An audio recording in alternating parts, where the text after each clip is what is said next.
Video is truth. Truth is trust building.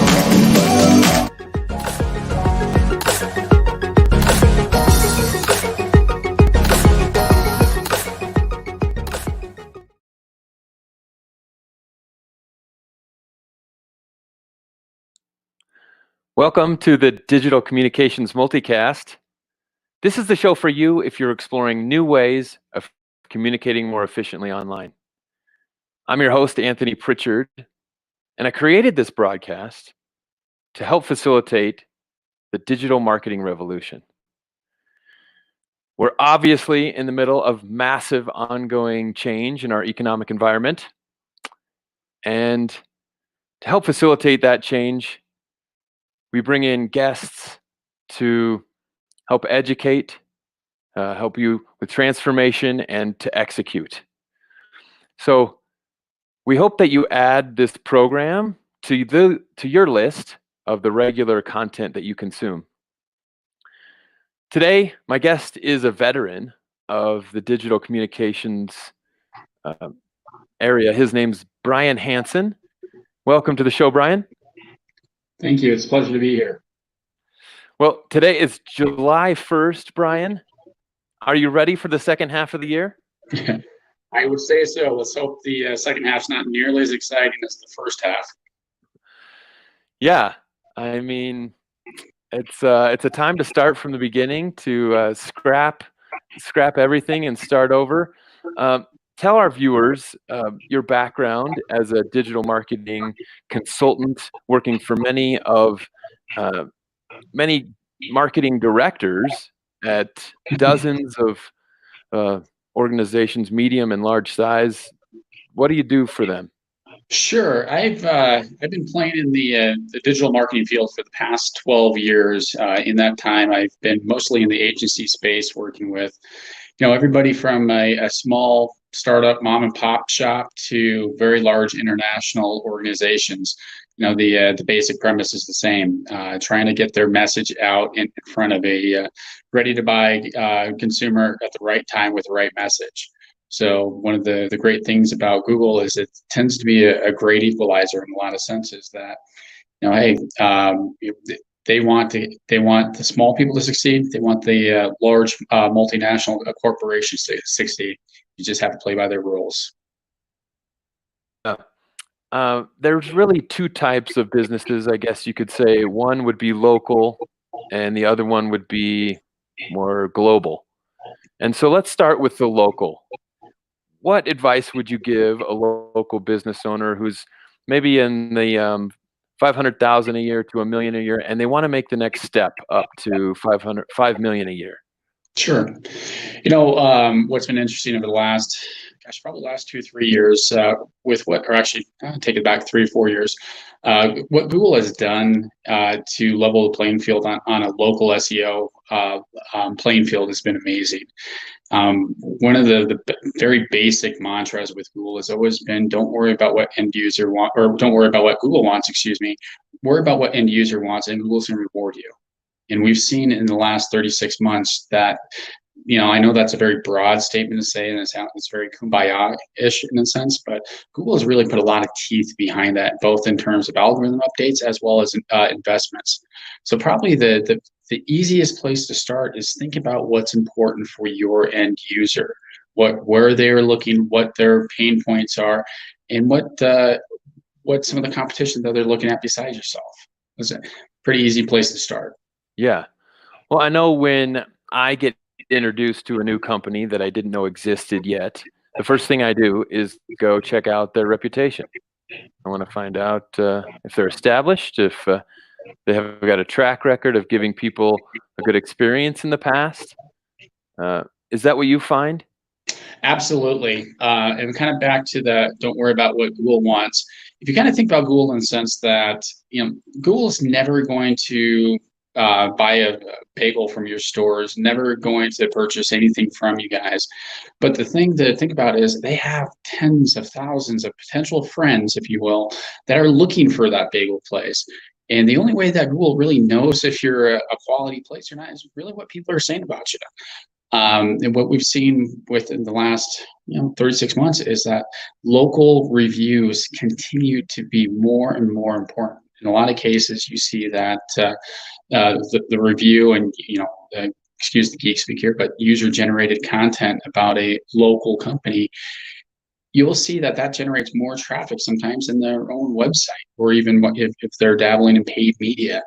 You know, Google realizes that that's a very important traffic driver for folks, and because one, it tends to be more bottom of funnels. By the time people are looking at reviews, they're more apt to be in a ready to buy situation.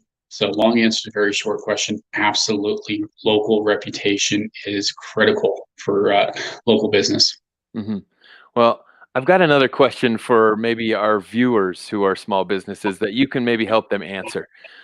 If if this local business, let's call it a plumbing or an HVAC or some other type of home service provider, had not tried to optimize their website or their Google listing for the keyword near me for whatever they do, how many clients do you think they would be losing on a monthly basis, let's say? Oh gosh, I mean, it depends on the market, but it would be a significant amount of loss. The biggest area to the quote unquote optimize the near me search is within your Google My Business listing. Mhm. Google's become much more intrinsic on what exactly is near me. What we saw a few years ago is the actual term near me was important. Well, Google continues to get smarter and smarter and smarter. So they understand that when you and I are doing a search for HVAC, likely the end user is looking for something that's close to you. It's not looking for something that's in, Peoria, Illinois, or something along those lines. They want to say what's there. They recognize that proximity is one of the biggest relevant factors in the search. So, not necessarily putting the words near me in there, but making sure that your address, the Geek Speak term is the NAP listing, name, address, phone number, is evident across everything that you do. So that allows Google to really recognize what is near you. Mhm. Yeah. Well, I know it works in YouTube really well too, especially in the suggested videos column on the right-hand side. If I happen to be watching a video that happens to be with a geographical area, it'll suggest another video that has to do with the same uh, geography. So, moving on to, let's say, an e-com business or a software provider. Let's say they're at 2 to 5 million a year, and they want to make the jump to 10 million a year or more. What would be your advice to them? For both of those areas, especially with software, content is going to be king. If you figure that the sales process with both factors tend to be, e-commerce can be anywhere from a day or two to several months, and anywhere from 100, 150 touch points before end user decides to make a purchase. You got to figure that content's going to be king. So the more you can educate end user, kind of get back to the mantra of worrying about what end user wants and not what Google wants, be able to further educate clients as they move down the sales funnel is going to be absolutely critical as it relates to software-based companies, SaaS companies, things along those lines. The more quality content, the more relevant content that you can put out that is targeted towards what end users searching for, the success that they will see just is quite remarkable if they're following a very strategic plan in that sense. Yeah, I think that's a great answer. We're building relationships in a virtual silo. We're not able to meet in person, and we shouldn't expect that we're going to be able to meet in person to influence our end users. Like you saw a trend of called experiential marketing last few years, where companies like Chipotle would rent out a city park and have a Mhm. huge experience. Well, that's just not something they have an option to do anymore. And so you're right. Their only alternative is to create a better content strategy and to give their end user a better experience with that content. Um, what are some of the great ways that you see companies engaging in a virtual silo? just like this? Oh gosh, I mean, it does depend upon what vertical you're playing in, but I think just the general, the broad stroke is, uh, marketers or companies that are very true to their overall brand image has been tremendous. If it's a software based company that is really in tune with what their end user personas might be by providing content for 5 or 6 of the true personas have been established for that company. If it's creative engagement through Facebook, I think the overall, the very simple answer is being true to yourself as a brand and as an image. That is where the most success and the most interaction lays. Great content and great frequency. Great. Well, we've covered quite a few things. I know that you've had a lot of experience watching the progression of digital communications. If you had a crystal ball and you were looking into the future, what would you see for companies that are trying to make a better impact, be more efficient with their online communications? What's funny is that, in the past 12 years, 13 years at this point that I've been in digital. That's one of the questions. It's kind of the old interview question: where do you see yourself in 5 years? That's where I've seen, that's kind of the mentality that in every agency that I've ever dealt with, that we've seen. It's like, where do you see yourself? Is it going to be, way back in the days when YouTube had finally started to monetize? Well, do we go full on YouTube? As Facebook started to kind of get their legs for advertising, do we start doing that? The very simple answer is know exactly what your audience is thinking, what questions they have, how your product, your service, your company can best fulfill it, and just as important, play where they're going to play. Again, I'm not an SEO expert. I'm not an SEM expert. I'm not a video expert. I'm a digital. I don't want to say expert because it does sound arrogant, but I'm completely channel agnostic. So to be successful, you have to make sure that your marketing plan, in terms of execution of what channels you're playing in, continues to be pliable. But again, being true to your message, knowing what end user wants, and providing the best experience for them is absolutely key. Yeah, and that has stood the test of time. I can definitely agree with you.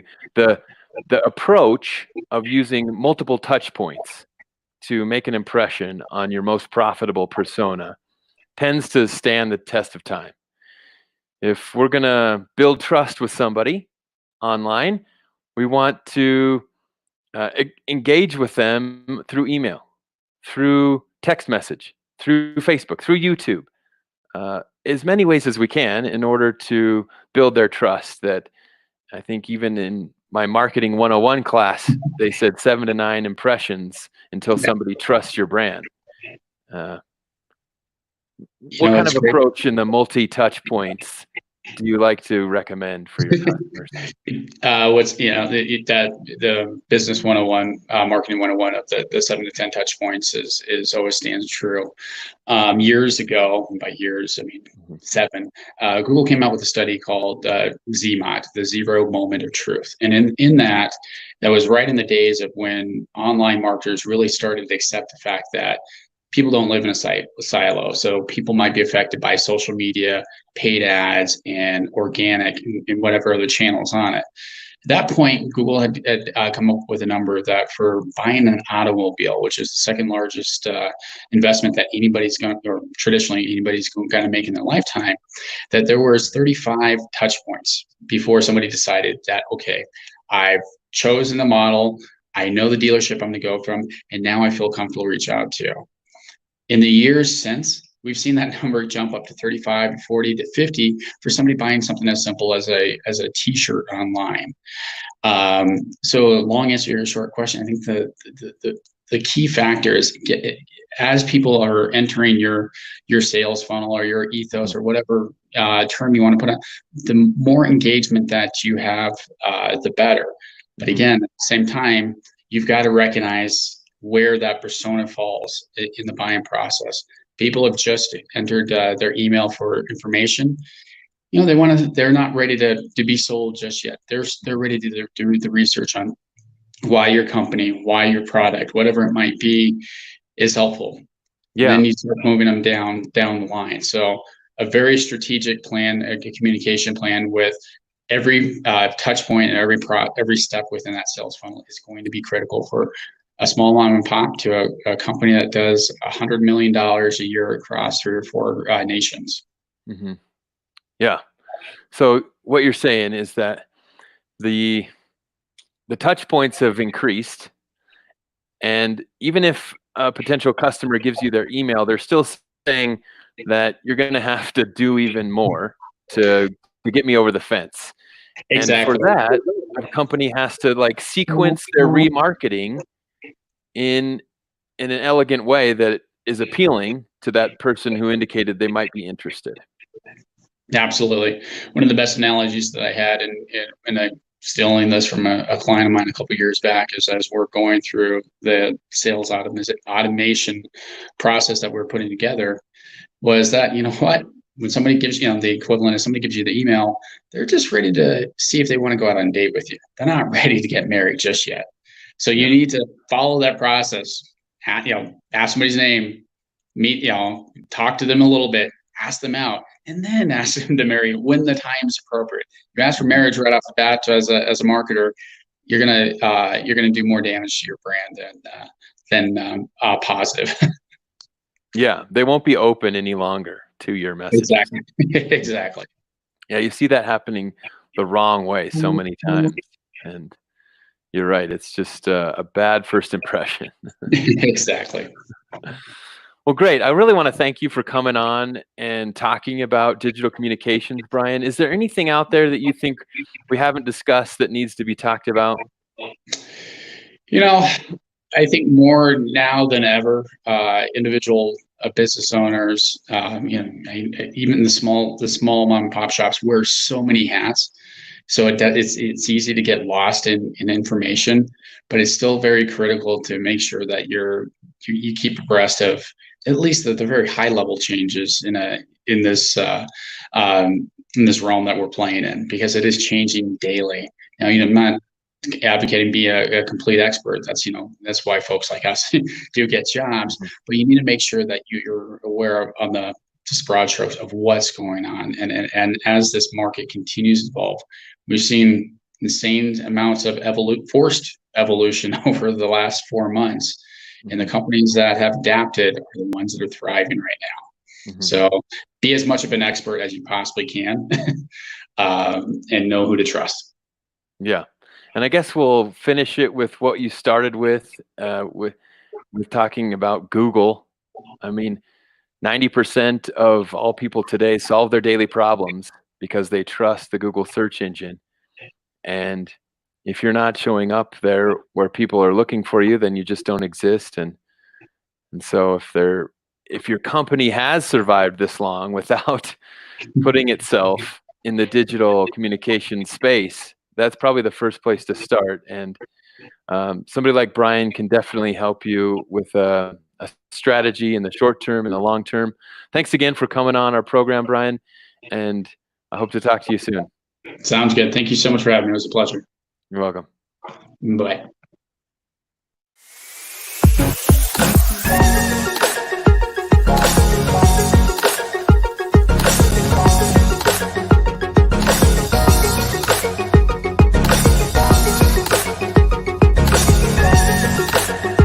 Nowadays, you are your own television broadcasting station, and it costs just a fraction of what it did 5 years ago.